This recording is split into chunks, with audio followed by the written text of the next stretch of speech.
Hello नमस्कार, मैं doctor Rajneesh Kumar आप सभी का एक बार फिर से हार्दिक स्वागत करता हूं। आज की वीडियो लेक्चर में हम बात करेंगे बिहार लोक सेवा आयोग से शिक्षा विभाग बिहार के अंतर्गत विद्यालय अध्यापक के पदों पर निकली हुई विज्ञप्ति या विज्ञापन के ऊपर, जिसमें कि विस्तार से हम बातचीत करेंगे कि कुल कितने पद हैं और किस लेवल तक की ये भर्ती है। ये 3 तरीके की भर्ती निकाली गई है।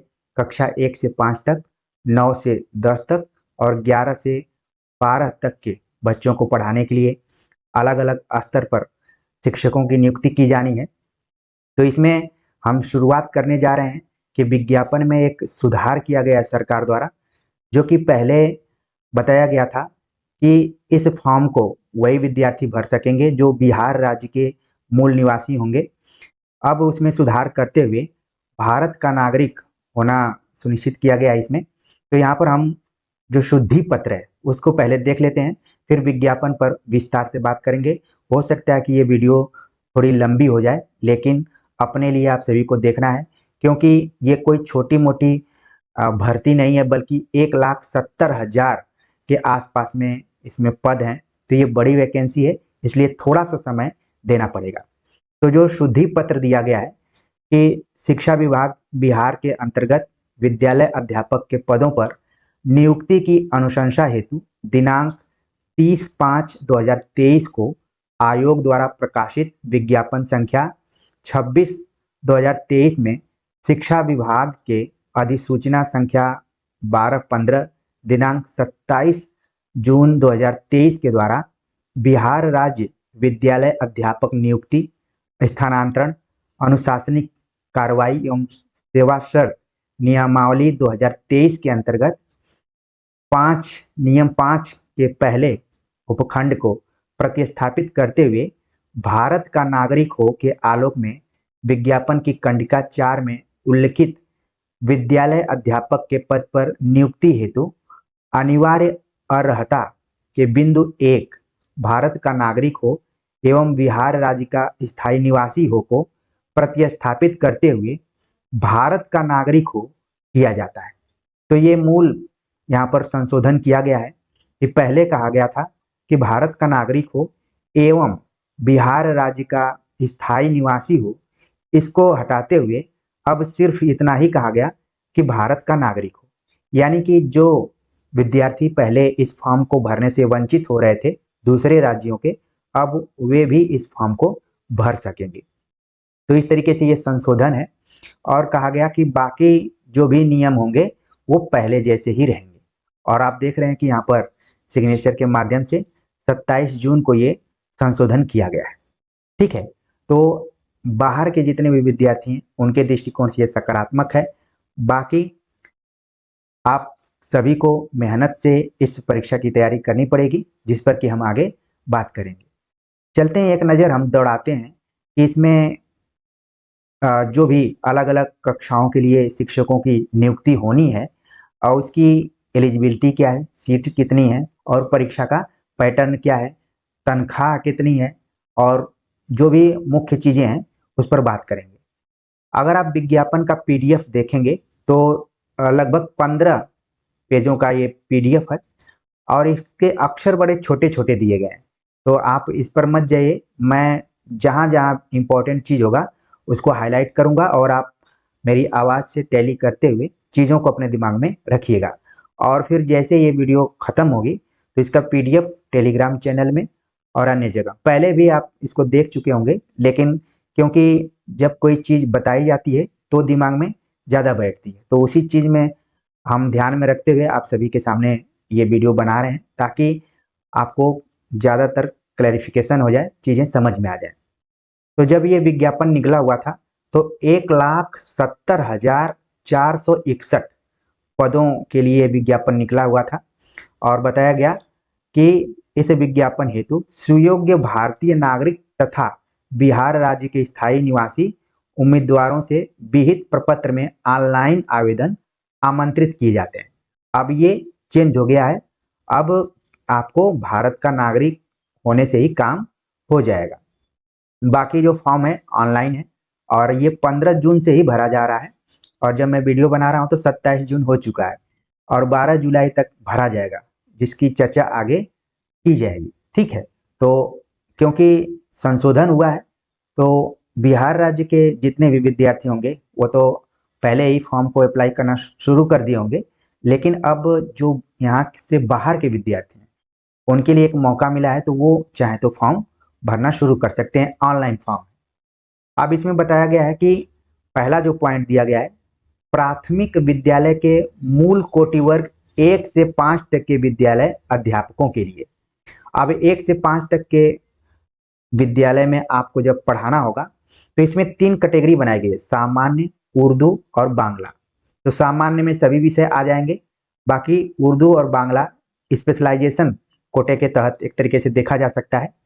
तो इसमें कुल टोटल पदों की संख्या लगभग 80,000 के आसपास में 79,943 दिया गया है। ठीक है, तो ये एक बड़ी भर्ती के रूप में इसको आप देख सकते हैं। तो सामान्य में ज्यादातर बच्चे जो जुड़े हुए हैं वो सामान्य में ही भरेंगे, तो लगभग इसमें 67,000 के आसपास में सीट है। अब बात करते हैं कि इस प्राथमिक विद्यालय में जो भी शिक्षक नियुक्त होंगे उनको उनके लिए श्रेणी, सेवा, वेतनमान और जो ये नियुक्ति है किस टाइप की है, ठीक है, प्रोबेशन पीरियड कितने वर्ष का रहेगा, ये इंपॉर्टेंट है। तो यहाँ पर बताया गया कि श्रेणी एवं सेवा के अधीन वर्ग विद्यालय अध्यापक अराजपत्रित, 2 तरीके की नौकरी होती हैं, एक होता है राजपत्रित और एक होता है अराजपत्रित। अराजपत्रित को कई जगह गैर राजपत्रित भी लिखा जाता है। ठीक है, तो जो भी 1 से 5वीं तक के लिए अध्यापक नियुक्त किए जाएंगे वो अराजपत्रित अध्यापक होंगे, यानी कि वो गजेटेड ऑफिसर नहीं होंगे। ठीक है, जैसे उत्तर प्रदेश में जीआईसी या जीडीसी में जो भी अध्यापक नियुक्त होते हैं वो गजेटेड ऑफिसर होते हैं। ठीक है, यहाँ पर अराजपत्रित है। वेतनमान फिक्स है, यहाँ पर 25,000 रुपये मिलेंगे प्रति माह, और जो अन्य अनुमान्य भत्ते होंगे वो भी आपको मिलेंगे, तो जोड़कर सैलरी ठीक ठाक हो जाएगी। जो नौकरी है वो स्थायी रूप में रहेगी और इसमें एनपीएस लागू रहेगा। ठीक है, जैसे आप देखे होंगे कि ओपीएस ओल्ड पेंशन और न्यू पेंशन, तो ये जो वैकेंसी है वो न्यू पेंशन के आधार पर ही भरी जाएगी। इसका जो प्रोबेशन पीरियड है, यानी जब भी आप किसी सरकारी नौकरी में जाते हैं तो प्रोबेशन पीरियड नियमानुसार 1 या 2 वर्ष हो सकता है। तो यहाँ पर दिया गया कि जब से आप ज्वाइनिंग करेंगे तब से 2 वर्षों तक की अवधि आपकी प्रोबेशन पीरियड मानी जाएगी। अगर आपका कार्य संतोषजनक रहता है, आपका जो भी व्यवहार है संतोषजनक रहेगा, तो 2 साल में ये प्रोबेशन पीरियड खत्म हो जाएगा। यदि संतोषजनक नहीं पाया जाता है तो 1 साल इसका विस्तार भी किया जा सकता है। तो मोटे तौर पर 1 से 5वीं तक के जो भी अध्यापक नियुक्त किए जाएंगे वो अराजपत्रित होंगे, 25,000 उनका मूल वेतन होगा और एनपीएस के तहत उनको रखा जाएगा, स्थायी नौकरी होगी और 2 वर्ष की परिवीक्षा अवधि यानी कि प्रोबेशन पीरियड 2 वर्ष होगा। ठीक है, इसके बाद ही आपकी नौकरी पक्की मानी जाएगी, जिसको कन्फर्मेशन कहा जाता है। तो उम्मीद है कि 1 से 5 तक का समझ गए होंगे। अब बात करते हैं जो दूसरी कैटेगरी है, माध्यमिक विद्यालय वर्ग 9 से 10 तक के विद्यालय अध्यापकों के लिए। बीच में आप देख रहे हैं कि 6 से 8 तक का जिक्र नहीं किया गया है, सीधे 9 से 10 तक के अध्यापकों के लिए बताया गया, जिसमें कुल 10 विषयों को रखा गया है। हिंदी, अंग्रेजी, विज्ञान, गणित, सामाजिक विज्ञान, संस्कृत, उर्दू, अरबी, फारसी, बांग्ला। तो ये 10 विषय हैं 9वीं से 10वीं तक के शिक्षकों को पढ़ाने के लिए। अब यहाँ हमारे चैनल से जुड़े हुए ज़्यादातर विद्यार्थी हिंदी के हैं, तो हिंदी में हम देखें तो जनरल में कुल 1,416 पद हैं, तो अच्छे खासे पद हैं आप देख रहे हैं। बाकी अलग अलग कैटेगरीज में हैं, तो कुल मिलाकर हिंदी में 5,486 पद हमें दिखाई पड़ रहे हैं। तो बहुत ही अच्छी एक तरीके से वैकेंसी है। अगर आप मेहनत करेंगे लगातार तो जो भी विद्यार्थी अभी तक सक्सेस नहीं हुए हैं, मुझे उम्मीद है कि यहाँ पर वो नौकरी पा सकते हैं। ठीक है, तो इसको आराम से गंभीरता से आपको देखना है। बाकी अन्य विषय दिए गए हैं उन पर मैं बहुत ज़्यादा डिस्कशन नहीं करूँगा क्योंकि टाइम भी देखना है। अब 9वीं से 10वीं तक अगर आप पढ़ाना चाहते हैं तो उसकी श्रेणी क्या है, सेवा क्या है, वेतन कितने हैं, नौकरी स्थायी कैसी है, क्या है, इसके बारे में बात करते हैं। तो केवल इसमें आप देख रहे हैं कि तनख्वाह में अंतर है, बस सैलरी में अंतर है कि 31,000 आपकी सैलरी होगी। 9वीं से 10वीं में जाएंगे तो 31,000 आपकी सैलरी होगी, प्लस अनुमान्य भत्ते, जो भत्ते इत्यादि होते हैं वो भी इसमें जुड़ेंगे तो ठीक ठाक तनख्वाह हो जाएगी। बाकी और राजपत्रित अधिकार आप टीचर रहेंगे, मतलब कि गजेटेड ऑफिसर के तौर पर नहीं देखे जाएंगे। परीक्षा अवधि इसमें भी 2 वर्षों तक की मानी गई है, ठीक है, यहाँ पर भी 2 वर्ष मानी गई है। और अगर संतोषजनक नहीं रहा तो 1 साल का विस्तार भी किया जा सकता है। इसके बाद ही क्या होगा, कन्फर्मेशन होगा। तो ये तो हो गया 9वीं से 10वीं के लिए। तीसरी कैटेगरी आप देख रहे हैं यहाँ पर है उच्च माध्यमिक विद्यालय, यानी कि 11वीं से लेकर 12वीं तक के जो शिक्षक हैं 11वीं कक्षा और 12वीं में पढ़ाएंगे, उनकी कैटेगरी दी गई है। और इसमें कुछ ज़्यादा ही विषय हैं, ठीक है, लगभग मैं देख रहा हूँ कि 30 विषय हैं। और 30 विषय में जिसको कि उत्तर प्रदेश में पीजीटी कहा जाता है, और इसके पहले जो मैंने बताया वो टीजीटी है, ठीक है। अगर आप यूपी से जुड़े हुए हैं तो इस तरीके से भी देख सकते हैं, यहाँ पर थोड़ा सा नाम में बदलाव है लेकिन काम वही है। तो पीजीटी में 30 विषयों पर 30 विषयों को रखा गया है, जिसमें हिंदी की अगर हम बात करें तो हिंदी विषय में देखते हैं कि कुल कितने इसमें पद हैं। तो यहाँ 23 नंबर पे आप देख रहे हैं कि हिंदी है। तो अनारक्षित यानी कि जनरल कैटेगरी में 823 पद है, ठीक है। बाकी अन्य कैटेगरी में पद हैं, टोटल मिलाया जाए तो 3,221 सीट्स हैं हिंदी में। तो ठीक ठाक सीट हैं, ठीक है ना। तो इसको ध्यान में आप रख सकते हैं। अगर हम इसकी सैलरी के बारे में बात करें तो यहाँ पर 9वीं 10वीं कक्षा से 1,000 का फायदा हो रहा है, 32,000 यहाँ पर सैलरी है। यानी कि अगर आप पीजीटी हो जाते हैं, 11वीं 12वीं को पढ़ाएंगे तो 32,000 आपकी सैलरी होगी, प्लस इसमें भत्ते को भी जोड़ा जाएगा तो ठीक ठाक सैलरी हो जाएगी। और इसको भी एनपीएस के अंतर्गत ही रखा गया है। 2 वर्षों का प्रोबेशन पीरियड है, सेम टू सेम वैसा ही है। संतोषजनक नहीं होने पर 1 साल का विस्तार किया जाएगा। फिर आप अगर संतोषजनक अपना व्यवहार करते हैं या फिर परफॉर्मेंस करते हैं तो फिर आपकी नौकरी कंफर्म हो जाएगी, ठीक है ना। तो अक्सर सारे लोग प्रोबेशन पीरियड में संभल कर ही काम करते हैं, कुछ ऐसा काम नहीं करते हैं जिससे कि दिक्कत हो, ठीक है ना। तो ये तो तीनों जो कैटेगरी थी, श्रेणियां थी टीचर्स की, 1 से 5वीं तक, 9वीं से 10वीं तक, 11वीं से 12वीं तक, उसके बारे में हमने बात कर लिया। अब कुछ महत्वपूर्ण चीजें हैं जिसमें कि योग्यता को देखा जा सकता है कि आखिरकार इसकी योग्यता क्या है, और सब्जेक्ट कॉम्बिनेशन ये सब नीचे दिया गया है, उसको देख लेते हैं, ठीक है। लिखा गया है, नोट पहले लिखा गया है, उसको पढ़ लेते हैं क्योंकि नोट काफी इंपॉर्टेंट होता है, इसको इग्नोर नहीं करना है। इसमें 3 नोट्स दिए गए हैं, पहला, दूसरा और तीसरा। प्राथमिक विद्यालय के मूल कोटि के विद्यालय अध्यापक तथा माध्यमिक एवं उच्च माध्यमिक विद्यालय के विद्यालय अध्यापक पद के लिए विषयवार आरक्षण रोस्टर समेकित रूप से आयोग के वेबसाइट पर उपलब्ध है। विज्ञापित रिक्तियों की संख्या औपबंधिक है जो घट बढ़ सकती है। जिन रिक्तियों के बारे में हमने बात की वो अभी प्रोविजनल तौर पर हैं, इसमें घटोत्तरी और बढ़ोतरी दोनों हो सकती है। आमतौर पर आप कोई भी फॉर्म भरते होंगे तो ये वाला पॉइंट इसमें रहता ही, अपने सेफ्टी के लिए लिख दिया जाता है इस वाक्य को। तीसरी बात इसमें है कि अभ्यर्थियों की संख्या के अनुरूप परीक्षा का संचालन 1 से अधिक चरणों में आयोजित की जा सकती है। अगर अभ्यर्थियों की संख्या ज्यादा होगी तो कई चरणों में एग्जाम हो सकते हैं, ठीक है। तो उस हिसाब से पेपर भी सेट ये लोग करेंगे, ठीक है ना। जैसे आप यूजीसी नेट की तैयारी अगर किए होंगे तो कई चरणों में परीक्षा होती है, इसी तरीके से यूपी में भी जब संख्या ज्यादा हो जाती है अभ्यर्थियों की तो फिर कई चरणों में एग्जाम होता है।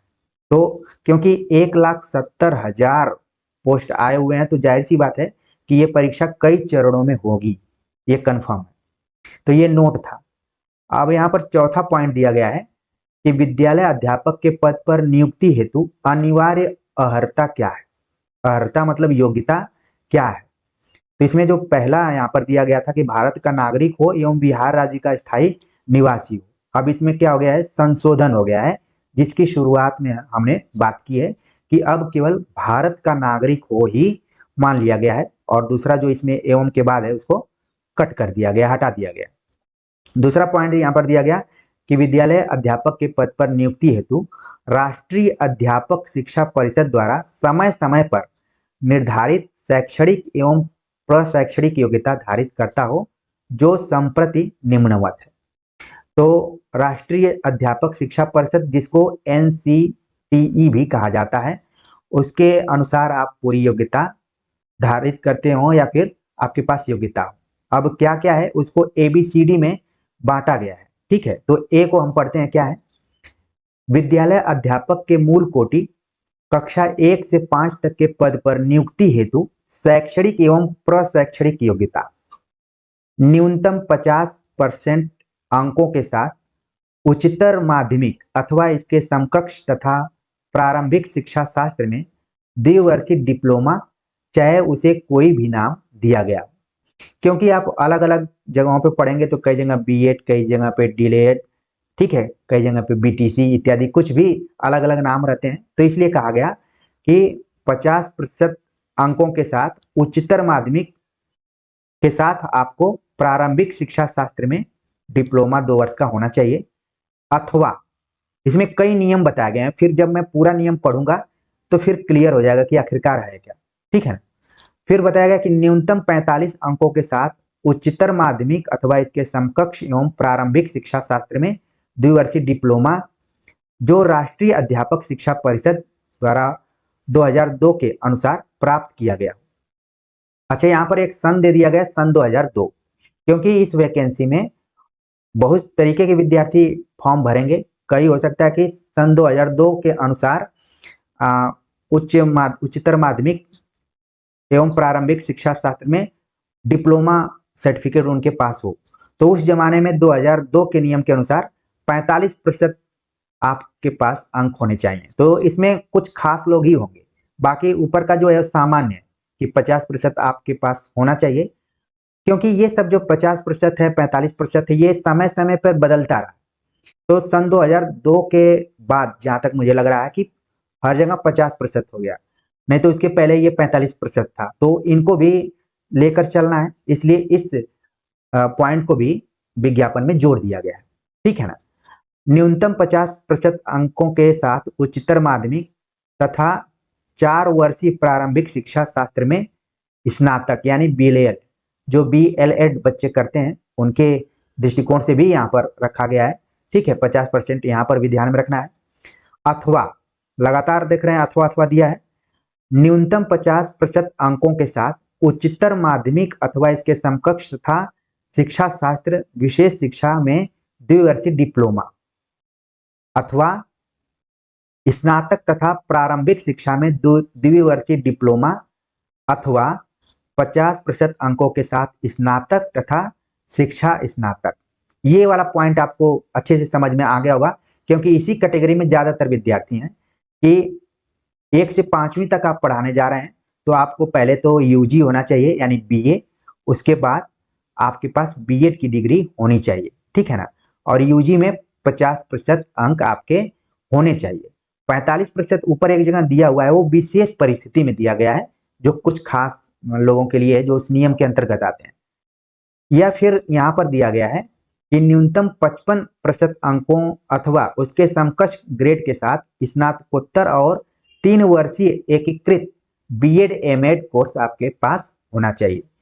तो आप देख रहे हैं कि 1 से 5वीं तक पढ़ाने के लिए नियम A के अंतर्गत कई बातें यहाँ पर कही गई हैं, ठीक है। तो मूल रूप से इस कैटेगरी में ज्यादातर बच्चे होंगे, तो इसको आप ध्यान में रख सकते हैं कि आपका BA होना चाहिए 50% के साथ, और साथ में B.Ed होना चाहिए। अब आपके दिमाग में आ रहा होगा कि क्या C.TET, B.TET और जो भी अन्य टेट टाइप के एग्जाम होते हैं वो सर्टिफिकेट भी चाहिए, तो उसकी चर्चा आगे की गई। अभी आपको धैर्य बनाकर रखना है, पहले तो इस एलिजिबिलिटी को आप अपने दिमाग में रखिए। आगे एक परंतुक दिया गया है, ये हर में आप देखेंगे कि परंतुक रहेगा, कुछ खास नियम लिखा गया है। परंतुक में भी 4-5 नियम दिए गए कि जिसने NCTE द्वारा मान्यता प्राप्त संस्थान से शिक्षा स्नातक की उपाधि प्राप्त की है, उसे कक्षा 1 से 5 तक पढ़ाने के लिए विद्यालय अध्यापक के रूप में नियुक्त किया जा सकेगा। किंतु इस प्रकार विद्यालय अध्यापक के रूप में नियुक्त व्यक्ति को मूल कोटि के विद्यालय अध्यापक के रूप में नियुक्त होने के 2 साल के भीतर एनसीटीई द्वारा मान्यता प्राप्त प्राथमिक शिक्षा में 6 महीने का एक सेतु पाठ्यक्रम, जिसको कि ब्रिज कोर्स कहा जाता है, आवश्यक रूप से पूरा करना होगा। संबंधित विद्यालय अध्यापक को इस प्रशिक्षण को पूर्ण करने हेतु 6 महीने का सवैतनिक अवकाश मान्य होगा।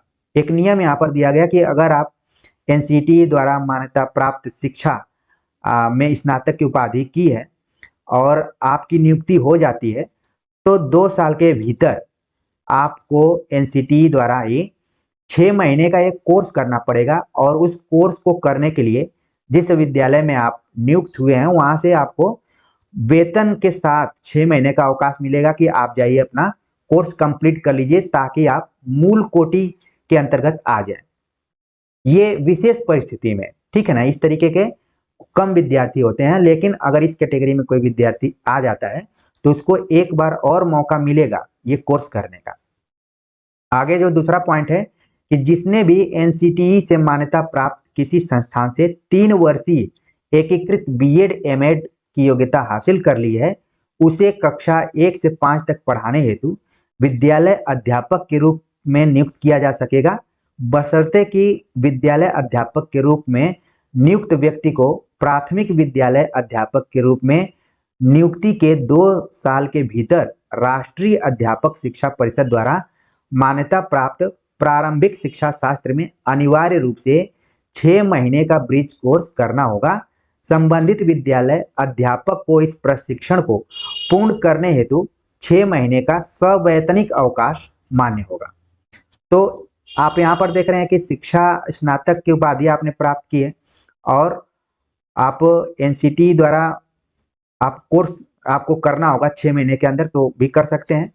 और फिर अगर आपने 3 वर्षीय एकीकृत बीएड और एमएड का कोर्स किया हुआ है और एनसीटीई के अनुसार आपको मूल कोटि में आने के लिए 6 महीने का ब्रिज कोर्स करना होगा। तो ये कैटेगरी आप देख रहे हैं। इसके बाद तीसरी बात यहाँ पर कही गई कि वर्ग 1 से 5 मतलब कक्षा के उर्दू पदों पर बिहार राज्य मदरसा शिक्षा बोर्ड या मौलाना मजरुल हक अरबी एवं फारसी विश्वविद्यालय पटना द्वारा प्रदत्त मौलवी आलिम अथवा किसी मान्यता प्राप्त बोर्ड से उर्दू इंटरमीडिएट 50% अंकों के साथ अथवा किसी मान्यता प्राप्त विश्वविद्यालय से उर्दू में स्नातक की शैक्षणिक योग्यता मान्य होगी। एक चीज ध्यान में रखना है कि कोई भी राज्य जब वो वैकेंसी या भर्ती निकालता है तो अपने राज्य के अनुसार कई नियम कानून को बनाता है। तो कुछ चीजें यहाँ पर हैं कि किसी के साथ अन्याय न हो, हर व्यक्ति को मौका देने का प्रयास यहाँ पर किया गया। ये एक एक पॉइंट उसी की तरफ संकेत कर रहा है। उर्दू के बारे में हो गया। इसी तरीके से यहाँ पर बांग्ला के शिक्षकों के लिए कहा गया कि इंटर में 50% अंकों का बांग्ला अथवा किसी मान्यता प्राप्त विश्वविद्यालय से बांग्ला में स्नातक की योग्यता मान्य होगी। अगर आप बांग्ला में बीए किए हैं तो 1 से 5वीं तक के कक्षा के लिए आप अप्लाई कर सकते हैं। आपका इंटर में 50% के साथ बांग्ला होना चाहिए, ठीक है, या फिर आप बीए किए हो। आगे है कि समकक्ष तकनीकी शिक्षा की डिग्री तथा प्राच्य भाषा विशेष से संबंधित डिग्री सामान्य विषय विद्यालय अध्यापक वर्ग 1 से 5 तक पर नियुक्ति हेतु मान्य नहीं है। किसी सोसाइटी अथवा ट्रस्ट के द्वारा स्थापित शैक्षिक संस्थानों द्वारा प्रदत्त भाषा विशेष की उपाधि डिग्री भी विद्यालय अध्यापक पद पर नियुक्त हेतु मान्य नहीं होगा। यहाँ पर बता दिया गया कि क्या मान्य नहीं है कि आप किसी सोसाइटी या ट्रस्ट से कोई डिग्री ले लिए हैं और आप चाह रहे हैं कि अप्लाई करें, तो वो यहाँ पर मान्य नहीं होगा। खासतौर से आपको एनसीटीई के माध्यम से ही जो भी आपके पास डिग्रीज हैं वही काम में आएंगी। तो ये भी चीज आपको ध्यान में रखना है। कक्षा 1 से 5वीं तक के लिए विद्यालय अध्यापक के मूल कोटि के पद पर नियुक्ति हेतु शैक्षणिक एवं प्रशैक्षणिक योग्यता में अनुसूचित जाति, अनुसूचित जनजाति, अत्यंत पिछड़ा वर्ग एवं दिव्यांग के अभ्यर्थियों को न्यूनतम निर्धारित अर्हतांक में 5% की छूट दे होगी। ये इंपॉर्टेंट पॉइंट है। कैटेगरीज में जो भी विद्यार्थी हैं, चाहे वो SC/ST में आ रहे हों, चाहे EBC में आ रहे हों, चाहे BC में आ रहे हों, चाहे दिव्यांग में आ रहे हों, उनको 5% की यहाँ पर छूट है। जो ऊपर हमने बात किया कि 50% होना चाहिए, 45% होना चाहिए, 55% होना चाहिए, अलग अलग चीजें बताई गई थी, उसमें अगर आप कैटेगरी में आ रहे हैं तो 5% की छूट दे होगी, आपके लिए छूट मिलेगी।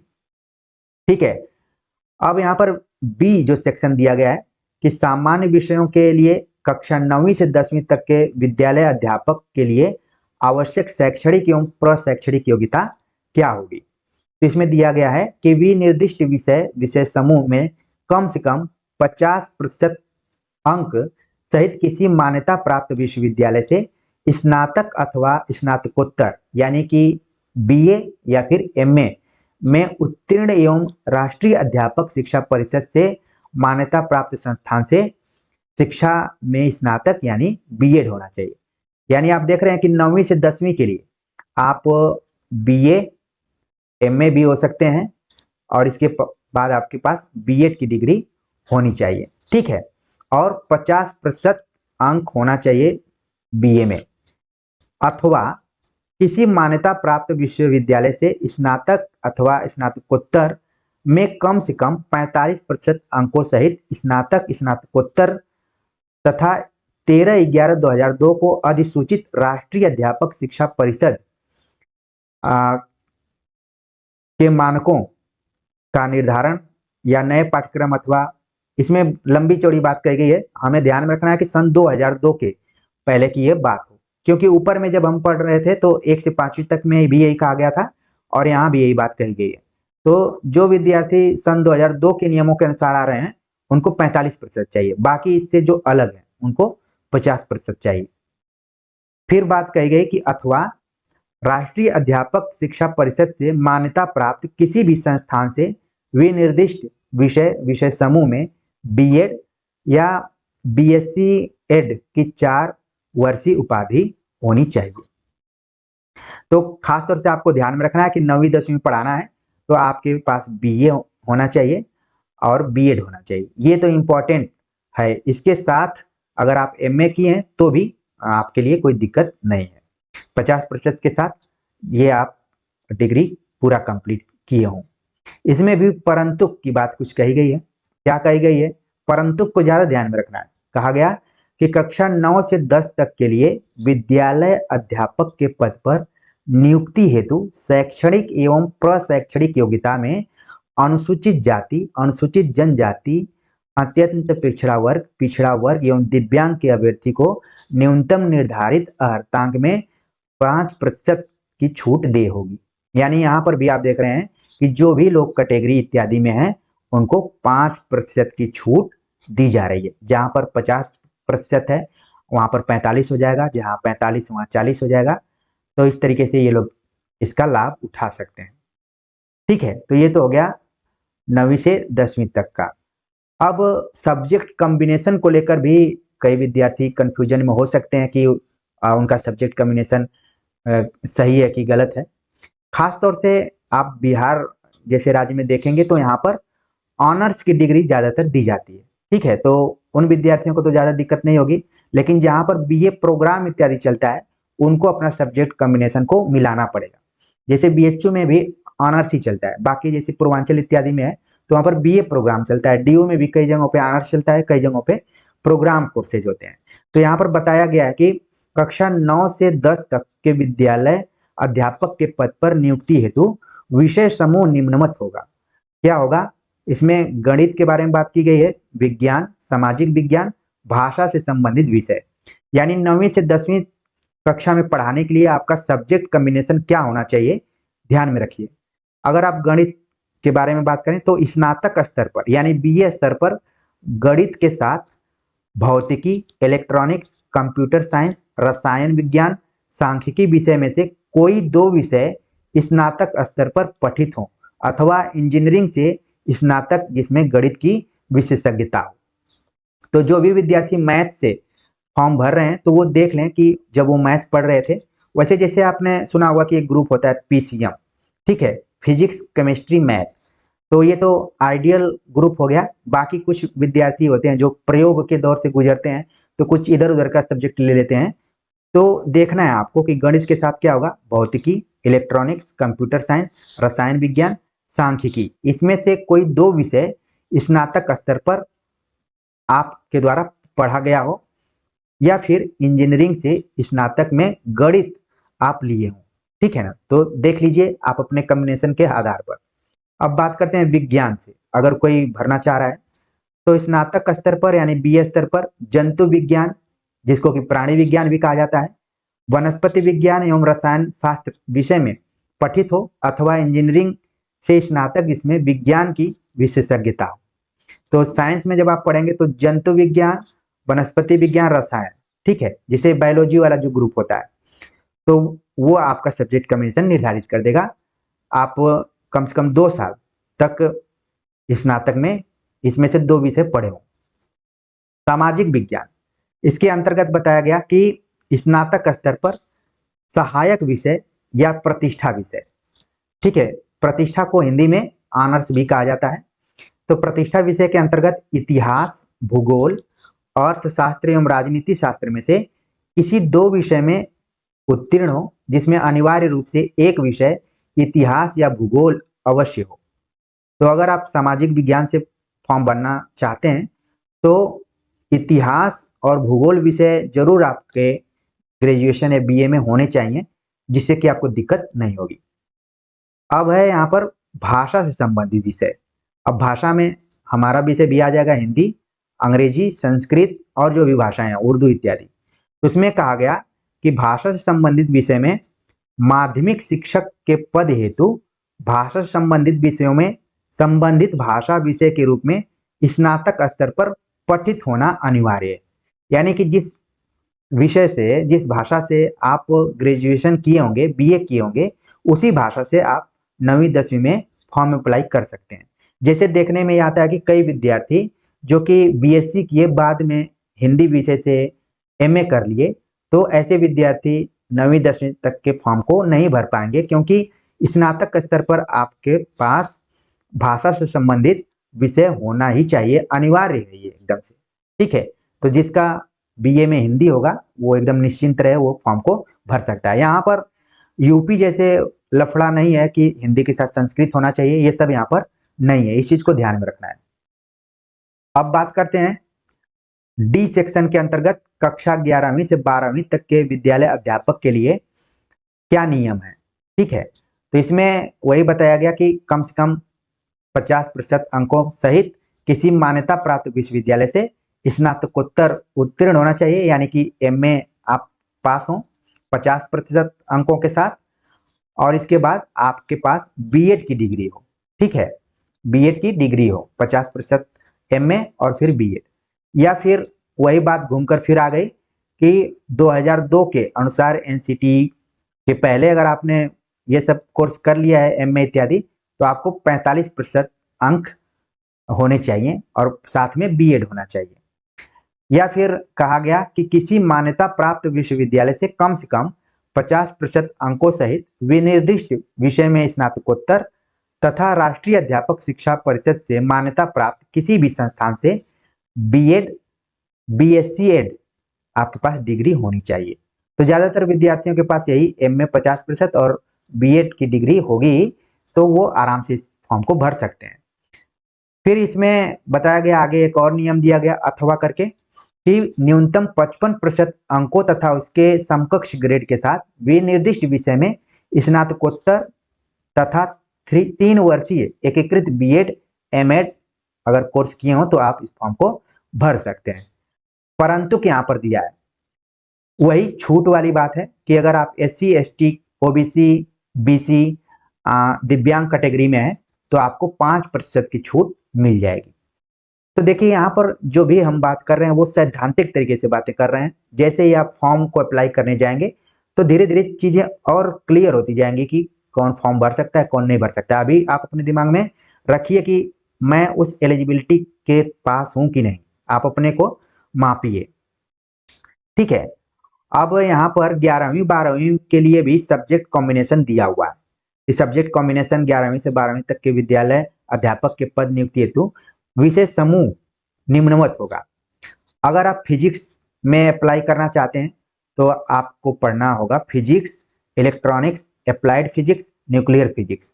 अगर आप ये पढ़े हैं तो भी आप फॉर्म भर सकते हैं। केमिस्ट्री में केमिस्ट्री, बायोकेमिस्ट्री के लोग भी भर लेंगे। Economics, economics, applied economics, business economics. Commerce पढ़े हैं तो masters degree in commerce, however holder of degree of MCom in applied business economics shall not be eligible. अब यहाँ पर बताया कि बिजनेस इकोनॉमिक्स यहाँ पर दिया गया है कि degree of MCom in applied business economics shall not be eligible.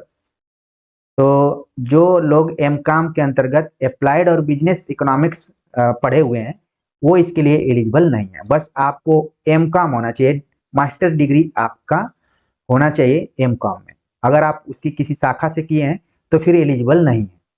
Biology में botany, zoology, life science, bio science, genetics, microbiology, biotechnology, molecular biology, plant psychology या फिजियोलॉजी, ठीक है, provided they have studied botany and zoology at graduation.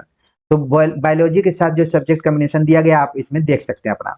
Math के साथ है mathematics, applied mathematics जो किए हैं वो भी इस फॉर्म को भर सकते हैं। तो ये कुछ सब्जेक्ट कॉम्बिनेशन थे। जिनका सीधा सीधा सब्जेक्ट कॉम्बिनेशन होगा उनके लिए तो कोई दिक्कत नहीं है, लेकिन जो अपने लाइफ में कभी एक्सपेरिमेंट किए होंगे या फिर दूसरे की बातों में आकर ले लिए होंगे सब्जेक्ट कॉम्बिनेशन, उनके लिए दिक्कत होने लगती है कई बार। अब यहाँ पर क्योंकि जब ये विज्ञापन निकला हुआ है तो हर व्यक्ति, हर कैंडिडेट को ध्यान में रखकर बातें यहाँ पर की गई हैं। बहुत इसमें टाइम लगा हुआ होगा, हम तो पढ़ने के लिए पढ़ दे रहे हैं जल्दी जल्दी, लेकिन आसान नहीं है ये। अब बताएगा कि कक्षा 11वीं से 12वीं तक में कंप्यूटर विज्ञान विषय के लिए विद्यालय अध्यापक के लिए आवश्यक योग्यता क्या है।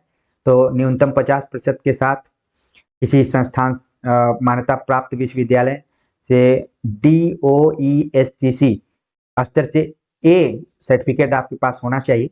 तो ये कंप्यूटर वालों के लिए, इस पे मैं बहुत ज़्यादा विस्तार से नहीं बात करूंगा क्योंकि टाइम इसमें ज़्यादा किल होने लगेगा, दिक्कत हो जाएगी, ठीक है। फिर संगीत का दिया हुआ है, वाणिज्य का दिया है, ऐसे ही मेन चीज़ों पर मैं फोकस करता हूँ। अच्छा, यहाँ पर देखिए बात कही गई है कि स्नातकोत्तर के समतुल्य अर्हता से संबंधित स्पष्टीकरण, क्योंकि ये बिहार राज्य में वैकेंसी निकली हुई है तो यहाँ पर कुछ खास विश्वविद्यालय जैसे मौलाना मजरुल हक अरबी एवं फारसी विश्वविद्यालय, ठीक है। इसी के साथ संस्कृत में है कामेश्वर सिंह संस्कृत विश्वविद्यालय दरभंगा। जैसे यूपी में आप देखेंगे संपूर्णानंद संस्कृत विश्वविद्यालय, वैसे यहाँ पर भी है। तो यहाँ से जो भी डिग्री लिए हैं तो उनका भी समतुल्य माना जाएगा। ये सारी चीजें बताई गई हैं। अब जो यहाँ पर इंपॉर्टेंट चीज है उस पर बात कर लेते हैं। यहाँ पर जैसे दिया गया है, राज्य सरकार एवं केंद्र सरकार द्वारा समय समय पर आहूत शिक्षक पात्रता परीक्षा। अब चाहे राज्य सरकार हो चाहे केंद्र सरकार, इसके द्वारा समय समय पर जो भी शिक्षक पात्रता परीक्षा कराई गई है उसमें 3 कैटेगरी यहाँ पर बताई गई है कि प्राथमिक शिक्षक के लिए CTET पेपर 1 पास होना जरूरी है या फिर BTET पेपर 1 आप पास किए हो तो प्राथमिक शिक्षक के लिए एलिजिबिलिटी है।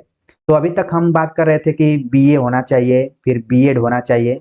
अब यहाँ पर आपके पास CTET इत्यादि भी होना चाहिए, ठीक है, या फिर बिहार टेट अगर है तो भी इस फॉर्म को आप भर सकते हैं। उसके पेपर 1 में आपको क्वालिफाई करना पड़ेगा।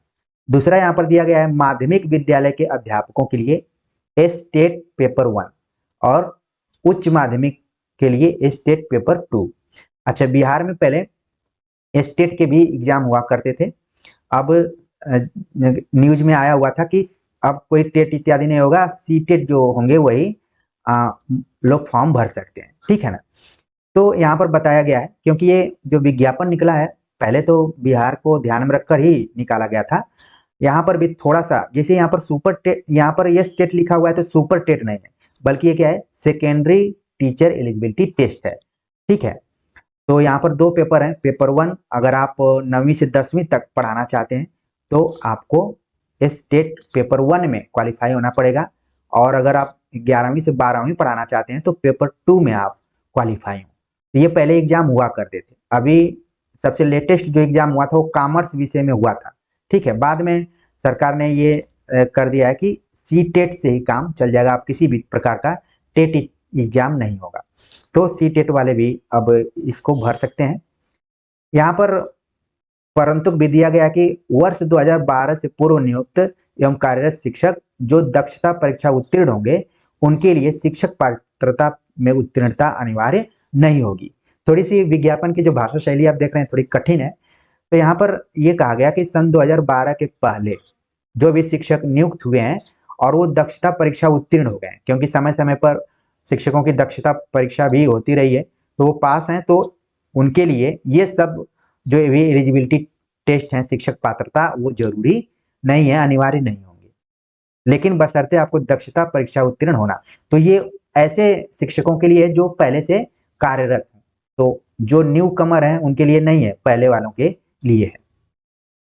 अब यहाँ पर नोट दिया गया है कि शिक्षक प्रशिक्षण के वैसे अभ्यर्थी जो शैक्षणिक योग्यता धारित करते हो, पात्रता परीक्षा उत्तीर्ण हो एवं शिक्षक प्रशिक्षण पूरा कर लिए हो तथा शिक्षक प्रशिक्षण की परीक्षा में सम्मिलित होने वाले हैं, वे भी विद्यालय अध्यापक के पदों पर नियुक्ति हेतु आवेदन दे सकेंगे, बशर्ते शिक्षक प्रशिक्षण की परीक्षा का आयोजन दिनांक 31 अगस्त 2023 तक पूर्ण हो जाए। ये देखिए अपने सेफ्टी में यहाँ पर पॉइंट दिया गया है, क्योंकि जब ये वैकेंसी निकली तो बहुत सारे विद्यार्थियों का ये कहना था कि वो बीएड फाइनल ईयर में है, कई डीएलएड फाइनल ईयर में थे, तो ये वैकेंसी उनके हाथ से निकल जाती।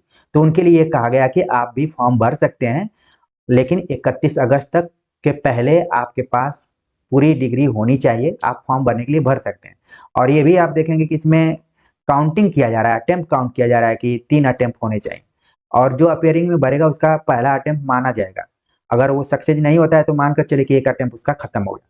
तो ऐसे अभ्यर्थियों के लिए है जो अभी अपियरिंग में है और आखिरी वर्ष में अपने अंतिम सेमेस्टर में है, उनके लिए ये फॉर्म को भरने का मौका दिया गया है, और लिखा गया कि उन्हें ऐसी परीक्षा में 31 अगस्त तक भाग लेने का प्रमाण यथा एडमिट कार्ड एवं परीक्षा फल सहित प्रशैक्षणिक अर्हता संबंधी सभी आवश्यक प्रमाण पत्र की मूल प्रति आयोग के द्वारा सत्यापन हेतु मांगे जाने पर ससमय उपलब्ध कराना होगा, और सत्यापनोपरांत उनकी प्रशैक्षणिक अर्हता मान्य होगी। तो कहने का मतलब है कि अगर आपका रिजल्ट आ जाता है तो सत्यापन के समय आपके पास 31 अगस्त 2023 से पहले ये सब होना चाहिए कि हमने ये परीक्षा दी थी। इसलिए मैं देख रहा हूँ कि हमारे भी विश्वविद्यालय में बहुत जल्दी जल्दी बीएड का एग्जाम करवाया जा रहा है, ताकि 31 अगस्त के पहले सारे बच्चों को परीक्षा फल इत्यादि दे दिया जाए, घोषित कर दिया जाए। तो कोशिश चारों तरफ से की जा रही है, उसी के तरफ ये संकेत किया गया है। अब कहा गया कि आवेदन के समय एक सेल्फ डिक्लेरेशन भी देना पड़ेगा कि मैं दे दूंगा, 31 अगस्त के पहले मेरे पास सारी डिग्री होनी पड़ेगी। ठीक है, एतत् संबंधी सभी प्रमाण पत्र यदि आवेदन जमा करने के समय पूर्व से ही निर्गत हों तो उपयुक्त स्व घोषणा आधारित विकल्प लागू नहीं होगा। अगर आप एकदम से फ्रेश हैं, सब कुछ आपके पास है, तो ये वाला आपके लिए ऑप्शन नहीं है। ठीक है, उदाहरण के लिए यहाँ पर उदाहरण दिया गया है कि वर्ग 1 से 5 तक के लिए वैसे उम्मीदवार जो शैक्षणिक योग्यता धारण करते हों एवं सी टेट पेपर 1 में उत्तीर्ण हो, परंतु प्रशैक्षणिक योग्यता से संबंधित पाठ्यक्रम के अंतिम वर्ष में हो, भी विद्यालय अध्यापक के पद पर नियुक्ति हेतु आवेदन दे सकेंगे, बशर्ते कि प्रशैक्षणिक योग्यता संबंधी परीक्षा का आयोजन 31 अगस्त 2023 तक पूर्ण हो जाए। तो जिस तरफ मैं संकेत कर रहा था कि अगर आप बीएड में आखिरी वर्ष में हो या फिर डीएलएड में आखिरी वर्ष में हो, वैसे विद्यार्थियों के लिए ये बात है। कोशिश ये की जा रही है कि वो भी इस वैकेंसी में अपनी सहभागिता कर सकें, वो पीछे न रहे। अब जो इम्पोर्टेंट चीज है यहाँ पर वो है आयु सीमा। आयु सीमा में भी 4 पॉइंट दिए गए हैं, चारों पॉइंट को हम देखते हैं। लिखा गया कि सभी पदों पर नियुक्ति हेतु न्यूनतम एवं अधिकतम उम्र सीमा के लिए कट ऑफ तिथि 1 अगस्त 2023 होगी। मतलब 1 अगस्त 2023 इसकी कट ऑफ सीमा होगी न्यूनतम और अधिकतम उम्र की। प्राथमिक विद्यालय के अध्यापक के लिए कट ऑफ तिथि 1/8/2023 को अभ्यर्थियों की न्यूनतम आयु 18 वर्ष तथा माध्यमिक एवं उच्च माध्यमिक विद्यालयों के लिए अभ्यर्थियों की न्यूनतम आयु 21 वर्ष है। तो ध्यान में रखना है कि प्राइमरी के लिए न्यूनतम आयु हो गया 18, और जो माध्यमिक हैं और उच्च माध्यमिक है उनके लिए 21 है। तो 3 तरीके के कैटेगरी के लिए फॉर्म निकला हुआ था, उसमें प्राइमरी के लिए न्यूनतम उम्र 18 और माध्यमिक उच्च के लिए 21 है। दोनों में अंतर आप देख लीजिए, ठीक है। अधिकतम आयु अनारक्षित पुरुष के लिए 37 वर्ष, यानी कि जो विद्यार्थी 37 वर्ष तक के हैं जनरल कैटेगरी में उस फॉर्म को भर सकते हैं। पिछड़ा वर्ग, अत्यंत पिछड़ा वर्ग, पिछड़े वर्ग की महिला एवं अनारक्षित महिला के लिए 40 वर्ष है, ठीक है। जो कैटेगरी इत्यादि में है उनको 40 वर्ष, यहाँ तक कि यूआर महिला को भी 40 दिया गया है। अनुसूचित जाति, अनुसूचित जनजाति इन लोगों के लिए 42 वर्ष है।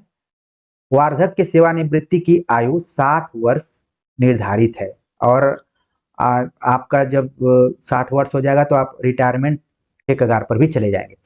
तो यहाँ पर देखिए कैटेगरी वाइज बातें आपको समझ में आ जानी चाहिए। पहले तो न्यूनतम उम्र प्राइमरी के लिए 18 और 21 है माध्यमिक और उच्च के लिए, और अधिकतम उम्र, ठीक है, 37 वर्ष है पुरुष के लिए। ध्यान में रखना है, पुरुष लोग जितने हैं जनरल कैटेगरी में वो ध्यान रखें कि 37 वर्ष तक को फॉर्म भर सकते हैं। जो 37 से ऊपर चले गए हैं अब उनका कुछ नहीं होने वाला है, एक तरीके से इस वैकेंसी से वो वंचित रह जाएंगे। लेकिन पिछड़े वर्ग में है, अत्यंत पिछड़ा वर्ग जो कि बिहार के लिए इंपॉर्टेंट है, वो है 40 वर्ष तक के लिए। इसमें जनरल कैटेगरी की महिलाएं भी शामिल हैं। और अनुसूचित जनजाति SC ST के लिए 42 वर्ष है, ठीक है। तो ये यहाँ पर आयु सीमा दे दी गई है, उम्मीद है कि आप समझ गए होंगे।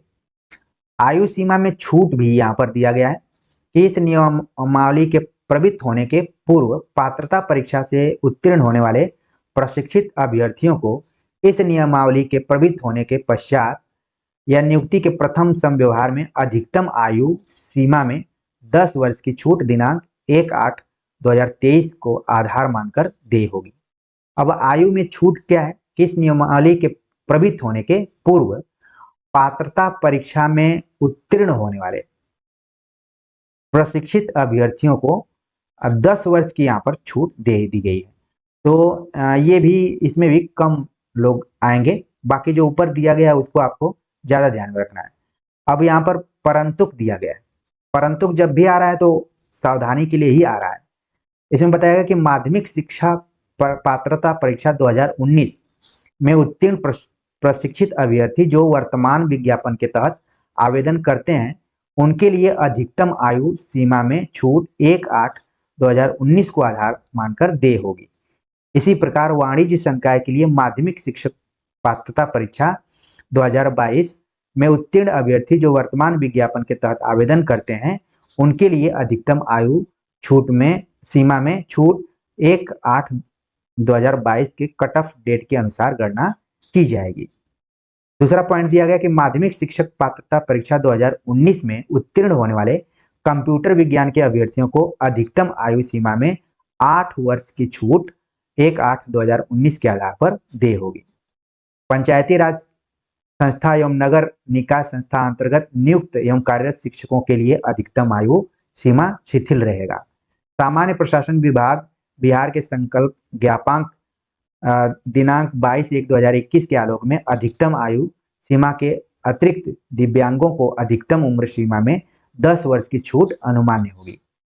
तो इस तरीके से आप देख रहे हैं कि अलग अलग कैटेगरी में कुछ कुछ छूट का प्रावधान भी है उम्र के हिसाब से। अब हम देखते हैं कि जो लिखित परीक्षा है उसका आधार क्या है, जो कि आपके लिए काफी इंपॉर्टेंट पॉइंट है। ये भी चयन प्रक्रिया लिखित परीक्षा वस्तुनिष्ठ के आधार पर होगी। लिखित परीक्षा दिया गया है, लिखित परीक्षा वस्तुनिष्ठ के लिए परीक्षा संरचना एवं पाठ्यक्रम निम्नलिखित होंगे। तो इसमें क्या दिया गया है कि पत्र दिए गए हैं, कुल 3 यहाँ पर पत्र हैं, ठीक है। उसमें पहला है भाषा अहर्ता, जिसमें प्रश्नों की संख्या 100 होगी और इसको भी 2 भागों में बांटा गया है। भाग 1 जिसमें 25 प्रश्न होंगे, भाग 2 जिसमें 75 प्रश्न होंगे, यानी 100 प्रश्न होंगे। 2 घंटे का प्रश्न पत्र होगा, ये परीक्षा होगी और कुल अंक 100 अंक के होंगे, यानी एक एक नंबर के। भाग 1 और भाग 2 में बांटा गया है। प्राथमिक से उच्च माध्यमिक विद्यालयों के सभी अध्यापकों के लिए ये होगा। इसमें 2 पत्र 2 भाग में होंगे, भाग 1 और भाग 2। भाग 1 जो है अंग्रेजी भाषा, सभी के लिए समान प्रयोग होगा। भाग 2 हिंदी भाषा, उर्दू भाषा, बांग्ला भाषा, तीनों में से किसी एक भाषा का चुनाव करना है। इस पत्र का अर्हतांक दोनों भाग को मिलाकर कम से कम 30% अनिवार्य है, लेकिन इसमें कोई निगेटिव मार्किंग नहीं होगी। तो आपको ध्यान में रखना है, जो पहला प्रश्न पत्र है ये 2 भागों में बटा हुआ है, भाग 1 भाग 2, और भाग 1 में इंग्लिश है और भाग 2 में हिंदी, उर्दू और बांग्ला, इसमें से किसी एक को चुनना है। तो मान लीजिए ज्यादातर विद्यार्थी हिंदी को चुन रहे हैं, तो इसमें क्या है कि दोनों प्रश्न पत्रों को मिलाकर आपको 30% अंक 30% लाना है, नहीं तो फिर दिक्कत होने लगेगी। और इसमें माइनस मार्किंग नहीं है। कई बार आपके दिमाग में आता है कि माइनस मार्किंग है कि नहीं, इसमें माइनस मार्किंग नहीं होगी। इसका मतलब है कि 100 में आपको 30 अंक लाना है, दोनों को मिलाकर लाना है, अलग अलग नहीं। अब दूसरा प्रश्न पत्र जो है सामान्य अध्ययन का है, जिसको कि जीएस भी कहा जा सकता है। 120 प्रश्नों की संख्या रहेगी और 2 घंटे का प्रश्न पत्र रहेगा, 120 अंकों का रहेगा। प्राथमिक विद्यालय के अध्यापकों के लिए वर्ग 1 से 5 के लिए जो एग्जाम में बैठेंगे, इसमें प्राथमिक गणित, मानसिक क्षमता परीक्षण, सामान्य जागरूकता, सामान्य विज्ञान, सामाजिक विज्ञान, भारतीय राष्ट्रीय आंदोलन, भूगोल और पर्यावरण शामिल है। तो इस सिलेबस को देखने से यही लग रहा है कि अगर आप लुसेंट इत्यादि पढ़े होंगे तो आसानी से इसको आप तैयार कर लेंगे। ठीक है, थोड़ा सा अंतर है, प्राथमिक गणित, मानसिक क्षमता परीक्षण, ये थोड़ा सा आपको अलग किताब से पढ़ना होगा, बाकी तो सब आप लुसेंट से पढ़ सकते हैं। बताया गया है इसमें कि सामान्य अध्ययन पत्र के प्रश्न प्राथमिक विद्यालय के पाठ्यक्रम SCERT से संबंधित होंगे। SCERT वाली किताबें आपको पढ़नी पड़ेंगी, वेबसाइट से जाकर आप देख भी सकते हैं। इसका स्तर उम्मीदवार हेतु निर्धारित न्यूनतम अर्हता के आलोक में होगा, यानी कि अटेंडम इस तरीके से सवाल नहीं पूछे जाएंगे, बल्कि जिस योग्यता को आप धारित करते हैं उसके अनुसार ही सवाल रहेगा, मतलब ठीक ठाक लेवल का रहेगा। यहाँ पर पेपर 3 पत्र दिया गया है, विषय एवं सामान्य। ठीक है, तो यहाँ पर क्या है, सामान्य अध्ययन, तो इसमें दिया गया है कि 120 प्रश्न होंगे, 2 घंटे का होगा और पूरे 120 अंक के होंगे। इसमें भी पत्र को यहाँ पर देख रहे हैं कि 9वीं 10वीं के लिए ही है। ठीक है ना, अभी हम जो बात कर रहे थे वो 1 से 5वीं तक का था, तो 1 से 5वीं तक का आप देख लीजिए कि इसमें पहला पेपर जो होगा भाषा का होगा और दूसरा सामान्य अध्ययन का होगा।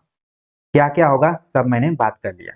अब देख लेते हैं कि 9वीं से 10वीं तक पढ़ाने आप जा रहे हैं, तो इसमें क्या होगा कि विषय एवं सामान्य अध्ययन दोनों मिलाकर 120 क्वेश्चन होंगे, 2 घंटे के होंगे, और ये भी प्रश्न पत्र 2 भागों में बटा होगा। ठीक है, कौन कौन से भाग हैं देख लेते हैं। भाग 1 में 80 क्वेश्चन होंगे और भाग 2 में 40, इस तरीके से 120 प्रश्न होंगे। अब भाग 1 में 80 प्रश्न, भाग 2 में 40 प्रश्न होंगे, तो क्या होगा, भाग 1 एक विषय पत्र है। उम्मीदवार द्वारा इन पत्रों में से किसी एक पत्र का चुनाव किया जाना है। हिंदी, बांग्ला, उर्दू, संस्कृत, अरबी, फारसी, अंग्रेजी, विज्ञान, गणित एवं सामाजिक विज्ञान, इसमें से किसी एक विषय को आपको चुनना होगा, जिससे कि 80 सवाल पूछे जाएंगे। एक विषय यहाँ पर मैं लिख देता हूँ, तो और आपको मान लीजिए आप लोग हिंदी चुन रहे हैं तो 80 प्रश्न हिंदी से आएंगे। बाकी भाग 2 में जो 40 क्वेश्चन आ रहे हैं, अच्छा, जो भाग 1 में क्वेश्चन आएंगे उनका लेवल क्या होगा, NCERT से संबंधित होगा, यानी विषय पत्र माध्यमिक विद्यालयों के विषयों के पाठ्यक्रम बिहार विद्यालय परीक्षा समिति या फिर NCERT से संबंधित होंगे, लेकिन इसका स्तर उम्मीदवार हेतु निर्धारित न्यूनतम अर्हता के आलोक में ही होगा। ठीक है, तो NCERT की किताबों को आपको पढ़ना है, जहां से कि 80 प्रश्न आएंगे, एक विषय पर आधारित पत्र होगा। भाग 2 में क्या बताया गया कि भाग 2 में होगा एक सामान्य अध्ययन पत्र, जिसके प्रश्न माध्यमिक विद्यालय के पाठ्यक्रम से संबंधित होंगे, लेकिन इसका स्तर उम्मीदवार हेतु निर्धारित न्यूनतम अर्हता के आलोक में होगा। इसमें प्राथमिक गणित, सामान्य जागरूकता, सामान्य विज्ञान, भारतीय राष्ट्रीय आंदोलन एवं भूगोल शामिल होंगे। तो कुल 40 प्रश्न इसमें से रहेंगे और 80 प्रश्न आपके विषय से रहेंगे। टोटल प्रश्नों की संख्या 120 होगी। ये बताया गया कि जब आप 9वीं से 10वीं तक के विद्यार्थियों को पढ़ाएंगे तब आपको तैयार करना है। ठीक है, आगे बात करते हैं कि जब आप 11वीं से 12वीं तक के विद्यार्थियों को पढ़ाएंगे तो किस तरीके का पैटर्न होगा। तो इसमें हम देख रहे हैं कि विषय एवं सामान्य अध्ययन दिया गया है। 120 प्रश्न होंगे, 2 घंटे के होंगे, 120 नंबर के होंगे। इसमें भी भाग 1 में 80 प्रश्न, भाग 2 में 40 प्रश्न होंगे। ठीक है, भाग 1 जो है एक विषय पत्र पर आधारित होगा। इसमें से आपको एक पत्र का चुनाव करना है। हिंदी, उर्दू, अंग्रेजी, संस्कृत, बांग्ला, मैथिली, मगही, अरबी, फारसी, भोजपुरी, पाली, प्राकृत, गणित, भौतिकी, रसायन शास्त्र, वनस्पति विज्ञान, जंतु विज्ञान, इतिहास, राजनीति विज्ञान, जितने विषयों में पोस्ट निकले हुए हैं उसमें से सारे विषयों से संबंधित सवाल रहेंगे। आपको चुनना है कि आपने किस विषय में फॉर्म को भरा हुआ है, और इसका जो स्तर होगा वो भी एनसीईआरटी बुक पर ही आधारित होगा, न्यूनतम अर्हता के आलोक में ही होगा।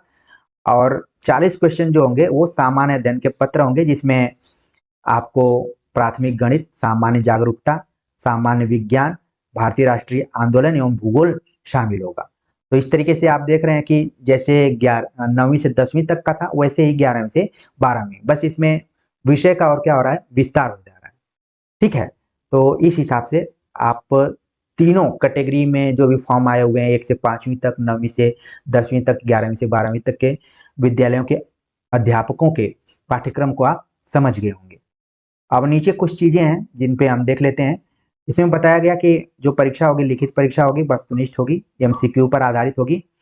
और यहाँ पर ऊपर में एक जगह तो बताया गया था कि माइनस मार्किंग नहीं होगी, लेकिन यहाँ पर देखिए दिया गया है कि सभी विद्यालय अध्यापकों के लिए ली जाने वाली लिखित परीक्षा वस्तुनिष्ठ यानी एमसीक्यू पर आधारित होगी, और प्रत्येक गलत उत्तर के लिए ऋणात्मक यानी निगेटिव मार्किंग अंक दिए जाएंगे। तो सबसे पहले हम देखते हैं कि ऊपर जो एक जगह लिखा हुआ था कि निगेटिव मार्किंग नहीं है, यहाँ पर आप देख रहे होंगे, लेकिन नीचे में बताया जा रहा है कि निगेटिव मार्किंग है। ये थोड़ा सा यहाँ पर कंफ्यूजन सा क्रिएट तो हो रहा है, फिर भी हम अपने दिमाग में ही रख के चलें कि निगेटिव मार्किंग होगा तो हम और अच्छे से तैयारी कर लेंगे, कोई बात नहीं। इसको भी देख लीजिए, यहाँ पर दो जगह दो तरीके की बातें की गई हैं, तो कंफ्यूजन थोड़ा सा होगा ही, ठीक है ना। तो यहाँ पर निगेटिव की बात की गई है ऊपर में, 1 से 5वीं तक शायद निगेटिव नहीं है हमको लग रहा है, और 9वीं से 10वीं और 11वीं से 12वीं में निगेटिव है, यही मानकर चलते हैं अभी। और बताया गया कि यहाँ पर लिखित परीक्षा में शामिल सामान्य वर्ग के उम्मीदवारों को 40%, पिछड़ा वर्ग के उम्मीदवारों के लिए 36.5, अत्यंत पिछड़ा वर्ग के लिए 34%, अनुसूचित जाति जनजाति महिलाओं के लिए 32% न्यूनतम अर्हतांक प्राप्त करना अनिवार्य होगा, अन्यथा वे प्रतियोगिता से बाहर हो जाएंगे। ये देखिए बहुत इंपॉर्टेंट बात यहाँ पर कही गई है कि अगर आप जनरल कैटेगरी में हैं तो आपको 40% अंक लाना ही लाना है, ठीक है।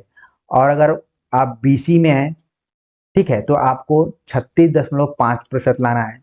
अगर आप ईबीसी में हैं, क्योंकि बिहार में 2 तरीके की कैटेगरी चलती है यहाँ पर, तो उसका 34% है। अगर आप महिलाओं में है, एससी एसटी और महिला हैं, ठीक है, फीमेल है, तो आपको 32% अंक लाना ही लाना है, तभी आप इस प्रतियोगिता के दौड़ में शामिल होंगे, वरना आप अपने दौड़ को इससे बाहर मानिए, ठीक है ना। तो ये ज्यादा इंपॉर्टेंट था, आपको ध्यान में रखना है।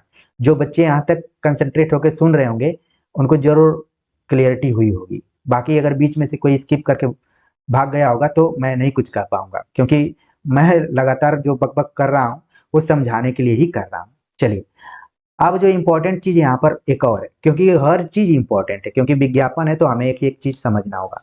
यहाँ पर साक्षात्कार यानी कि जो इंटरव्यू है, लिखा गया कि इसमें साक्षात्कार नहीं लिया जाएगा। ये बहुत अच्छी बात है कि इसमें इंटरव्यू इत्यादि नहीं है, तो जो आप लिखित परीक्षा में जितना मैक्सिमम मार्क्स पाएंगे उतना ही आपके लिए अच्छा होगा।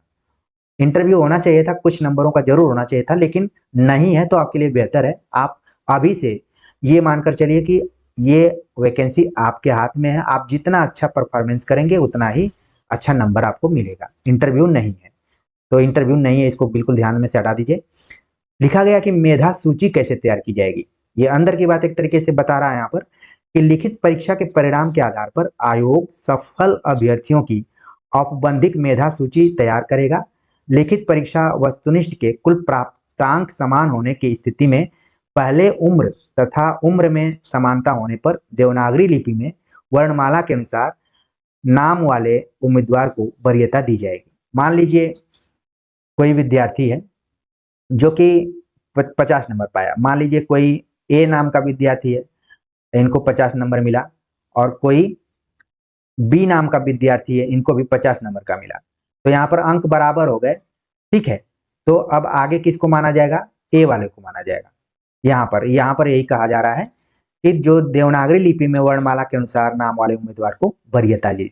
तो ऐसा रेयर केस में होता है, लेकिन मान लीजिए कभी हो गया तो इस चीज को आप ध्यान में रख सकते हैं। अब यहाँ पर बोला गया है अधिमानता कि प्रकाशित विज्ञापन के आलोक में एक से अधिक अध्यापक के पदों के लिए आवेदन देने की स्थिति में अपने निर्धारित शैक्षणिक योग्यता एवं उम्र के अनुरूप ही संवर्गों की प्राथमिकता अंकित करते हुए एक ही ऑनलाइन आवेदन समर्पित करेंगे। तो आप जिस विषय में फॉर्म भरना चाहते हैं उसी में आप फॉर्म भरिए, एक ही ऑनलाइन आवेदन आपको समर्पित करना है। सभी अभ्यर्थियों को अर्हता के अनुसार विद्यालय अध्यापक के विभिन्न श्रेणियों की अधिमानता ऑनलाइन आवेदन में दर्ज की जानी है। अगर आप विभिन्न श्रेणियों में जो अधिमानता है वो ऑनलाइन आवेदन में दर्ज करनी है। मेधाक्रम के अनुसार सफल अभ्यर्थियों के द्वारा विद्यालय अध्यापक के लिए दी गई अधिमानता, अधिमानता का मतलब यहाँ पर आप समझ रहे हैं प्राथमिकता के दृष्टिकोण से कि कहाँ पर दिया जाएगा। जो भी प्राथमिकता रहेगा पहले वहाँ सीट आवंटित की जाएगी, अगर उसमें नहीं रहेगी तो फिर दूसरे जगह भी आपको भेजा जा सकता है, ठीक है ना। तो ये है 3 जिला का अधिमानता और वही क्रम में आपको देना होगा। जब आप फॉर्म भरने जाएंगे तो वहाँ पर ये सब दिखेगा, तो आप आराम से इसको भर सकते हैं। फिर अन्य निर्देश दिया गया है कि यहाँ पर जो नियमावली बनाई गई है कि 3 बार इस परीक्षा में आप भाग ले सकते हैं, इससे ज़्यादा नहीं ले पाएंगे। तो ये है। इसके बाद सारी चीज़ें यहाँ पर बताई गई हुई हैं, सब है, आरक्षण इत्यादि के बारे में बताया गया है। तो पीडीएफ में आप इसको पढ़ लेंगे। जो चीज़ें समझाने लायक थी मैंने समझाया और विस्तार से बताने का प्रयास किया। और देख रहे हैं आप कि यहाँ पर जो कैटेगरी दी गई है कि अनारक्षित है तो इसको 01 कोड दिया गया है, बाकी को अलग अलग कोड है सबका, ठीक है। तो ये है। और आगे जो इम्पोर्टेंट चीज़ है देख लेते हैं। जैसे कई विद्यार्थियों का ये मानना है कि वो दूसरे स्टेट में ईडब्ल्यूएस है तो इसमें भी भर सकते हैं क्या? तो ईडब्ल्यूएस स्टेट लेवल के विद्यार्थियों के लिए ही है, बाकी आप अगर दूसरे स्टेट के हैं तो आप जनरल में ही आएंगे। तो इस चीज़ को ध्यान में रखिए। बाकी फॉर्म भरते समय आपके पास पूरे मतलब डॉक्यूमेंट होने चाहिए, ठीक है। मैट्रिक का, फिर यहाँ का निवासी होने का, ये सब है। फिर ओबीसी बीसी का जो भी सर्टिफिकेट है इसको आप देख सकते हैं। दिव्यांगों का भी सर्टिफिकेट, फोटो युक्त पहचान पत्र, आधार कार्ड आपके पास होना चाहिए और हाल का खिंचा हुआ 2 फोटो होना चाहिए, ठीक है ना। प्रमाण पत्रों की जांच जब आपकी नौकरी लग जाएगी तो सब करवाना पड़ेगा वहाँ पर। शुल्क यहाँ पर दिया गया है कि सामान्य अभ्यर्थियों के लिए 750, अनुसूचित जाति एवं जनजाति के लिए 200, सभी आरक्षित अनारक्षित महिलाओं के लिए भी 200, दिव्यांग के लिए 200 और अन्य सभी उम्मीदवारों के लिए 750 रुपये फीस है। बाकी फॉर्म कब से भरे जा रहे हैं? फॉर्म देखिए यहाँ पर बताया गया है कि 15 जून से ही भरा जा रहा है। और जब मैं बात कर रहा हूँ तो 27 जून आ चुका है। कारण ये था कि 27 जून को एक संशोधन भी हुआ है, तो उस संशोधन पर बातचीत करते हुए हमने पूरे विज्ञापन पर ही विस्तार से बातचीत कर लिया है। उम्मीद है कि आप सभी को अच्छा लगा होगा। और एक चीज़ है कि जब आप फॉर्म पूरा भर लीजिए तो उसका एक PDF डाउनलोड करके अपने पास जरूर रखिए, ताकि बाद में अगर आयोग आपसे मांगे तो अपना ऑनलाइन फॉर्म आप दे सकें, ठीक है ना। तो इसको बताया भी गया है यहाँ पर, कहीं मैं पढ़ रहा था कि उसमें लिखा गया था कि आप अपना फॉर्म जरूर भर के रखिए ताकि बाद में आयोग मांगे तो आप उसको दे सकें, ठीक है ना। तो ये सारी चीज़ें थी। उम्मीद है कि चीज़ें समझ में आ गई होंगी, बहुत सारी चीज़ें क्लियर भी हुई होंगी। कुछ आपके मन में प्रश्न भी उठे होंगे तो उनको आप कमेंट्स बॉक्स में डाल दीजिएगा, क्योंकि ये जो विज्ञापन था छोटे छोटे अक्षरों में था और देखने में लग रहा था कि 15-16 पेज है, लेकिन मैं इसको पढ़ते पढ़ते पढ़ते आप सभी को समझाते समझाते एक तरीके से थक सा गया हूँ। लेकिन ये थकान इसलिए है कि आप अपने फ्यूचर में कभी न थकें। उसको दूर करने के लिए ये है कि चीज़ें क्लियर हों। तो उम्मीद है कि आप सभी को अच्छा लगा होगा। कमेंट्स कर जरूर बताइएगा। बाकी चीज़ें आप कमेंट्स के रूप में, अगर सवाल होगा तो कमेंट्स के रूप में आप डाल सकते हैं, और जल्दी ही इस परीक्षा को लेकर भी हम नए सिरे से उतरेंगे, तो उसकी जानकारी दे देंगे। तो बस आज के लिए इतना ही। मिलते हैं एक नए टॉपिक के साथ, तब तक के लिए नमस्कार।